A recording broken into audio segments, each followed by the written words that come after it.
everyone, welcome to my channel. If you are new, my name is Maggie. I'm doing this decor, but I'm start a new journey. I'm start to flip furniture. I'm start to flip furniture to help my daughter pay her university tuition. Today's video, I'm go flip a desk. Let's go. I got this dresser on a Facebook marketplace for free. Medieval artwork is in a very bad shape. Is unfinished wood, is solid wood, but need you a lot of love.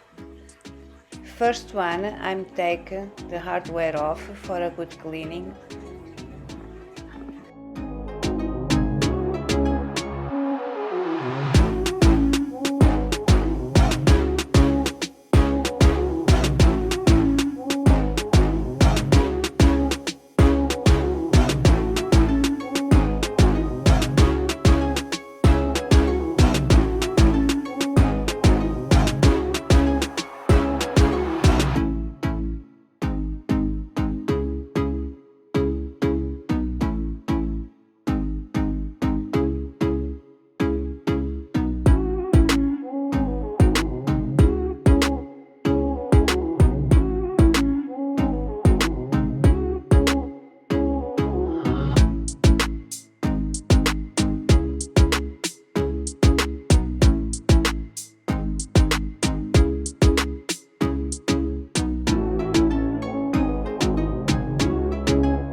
Let's do a quick look before and after. Let's go talk about the numbers. I got this dresser on Facebook Marketplace for free. I use the hardware I have from the other projects. I spent $10 on paint. I sold that for $150. I have a profit, $140. That $140 goes straight to my daughter's university tuition. Thank you for watching. If you enjoyed the videos like this, please don't forget to like, share and subscribe on my channel. I really appreciate it. See you on next one. Bye.